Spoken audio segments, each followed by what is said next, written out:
안녕하세요. 여러분의 재무 길잡이 머니 교수입니다. 자, 오늘은요, 이 주식 시장에서 수익 그리고 위험, 이 둘이 도대체 어떤 관계에 있는지 아주 명쾌하게 한번 파헤쳐 보겠습니다. 자, 우리 한번 이런 질문으로 시작해 볼까요? 이거 실제 있었던 일이에요. 2020년에 똑같이 안 좋은 뉴스가 떴는데 왜 보잉 같은 회사는 주가가 확 떨어지고 텐센트는 비슷한 위기였는데도 오히려 주가가 올랐을까요? 이상하죠? 대체 왜 이런 일이 벌어지는 걸까요? 그 답을 찾으려면요, 우리한테 딱 맞는 도구가 필요해요. 바로 이 잠재적인 수익이랑 위험을 제대로 측정하는 방법 말이죠. 자, 그럼 같이 한번 파고들어 볼까요? 자, 첫 번째 도구는 바로 기대 수익률입니다. 어렵게 생각할 거 없고요. 그냥 우리가 어떤 투자를 했을 때, 이 정도 벌겠구나 하고 가장 합리적으로 예측해보는 값. 바로 그거예요. 자, 여기 교재에 나온 예시를 한번 볼게요. L하고 U라는 두 개의 주식이 있어요. 근데 이 둘이 경제 상황에 따라서 성과가 완전히 딴판이에요. 주식 L을 보면 경기가 막 좋을 땐 무려 70%나 오르는데 불황이 오면 마이너스 20%로 뚝 떨어져요. 완전 롤러코스터죠.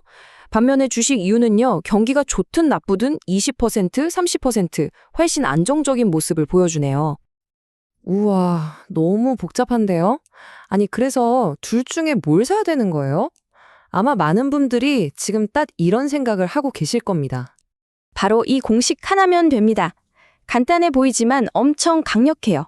이게 뭐냐면 각 상황이 일어날 확률에다가 그때의 수익률을 곱해요. 그리고 그걸 그냥 싹 다 더해주는 거예요. 일종의 가중 평균인 셈이죠. 이걸로 계산하면 아까 그 복잡해 보였던 두 주식의 기대치를 아주 객관적으로 비교할 수 있게 되는 겁니다.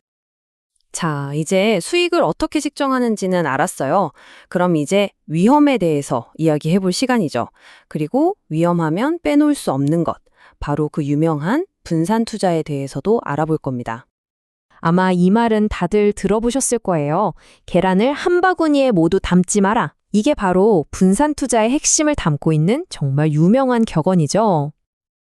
그럼 교수님, 주식을 여러 개 사면 위험이 아예 싹 사라지는 건가요? 분산 투자가 완벽한 방패가 될 수 있는 걸까요? 아니야, 뽀로로, 그게 그렇지가 않아. 아무리 나누어도 모든 회사에 영향을 주는 그런 큰 위험은 피할 수가 없다고. 네, 맞습니다. 어떤 위험은 분산 투자로도 피할 수가 없거든요. 네, 맞아요. 바로 그겁니다. 이 분산 투자가 만능은 아니라는 거죠. 그럼 분산 투자로 뭘 할 수 있고 뭘 할 수 없는지 그 한계를 명확히 이해하기 위해서 위험을 딱 두 가지 종류로 나눠서 살펴볼게요. 자, 위험은 크게 두 가지로 나눌 수 있어요. 왼쪽이 비체계적 위험인데 이건 뭐냐면 특정 회사 하나에만 생기는 문제예요. 예를 들어 공장에 불이 난다거나 신제품이 완전 망하는 경우죠. 이런 건 여러 회사에 나눠 투자하면, 즉 분산 투자를 하면 충분히 피할 수 있어요. 하지만 오른쪽에 있는 체계적 위험은 다릅니다.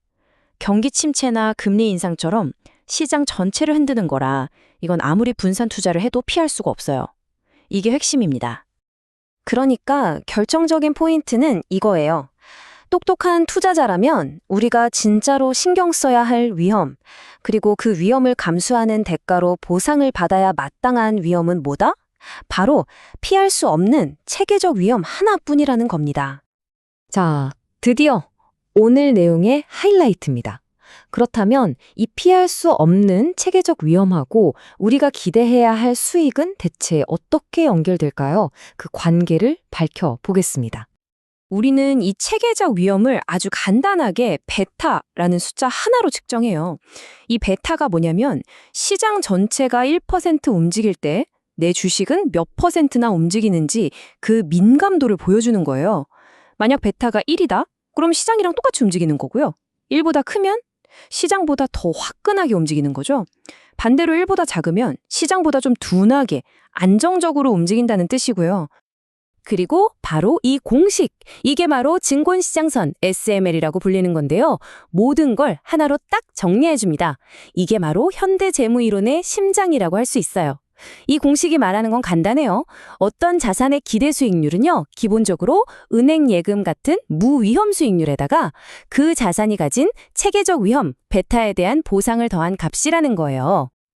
자, 이 그래프를 보시면 한눈에 이해가 되실 겁니다. 가로축이 체계적 위험, 즉 베타고요. 세로축이 기대 수익률이에요. 어때요? 아주 명확하게 오른쪽 위로 올라가는 직선이 보이죠? 이게 무슨 뜻이겠어요? 바로 베타가 높아질수록, 즉 우리가 감수해야 하는 체계적 위험이 커질수록 투자자들이 이 정도 위험이면 이만큼은 벌게 해줘야지 하고 요구하는 기대 수익률도 함께 높아진다는 걸 보여주는 겁니다. 결국 이 증권시장선이라는 건 특정 위험 수준에 대해 이 정도 수익률이 딱 적당하다, 공정하다라고 말해주는 기준선 같은 거예요.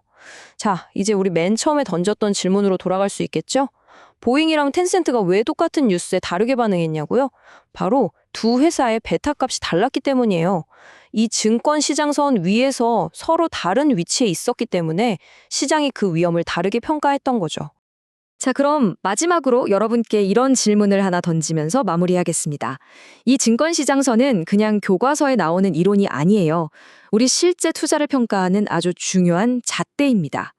지금 여러분이 들고 있는 포트폴리오, 과연 여러분이 감수하고 있는 그 위험에 대해 공정한 수익을 돌려주고 있을까요?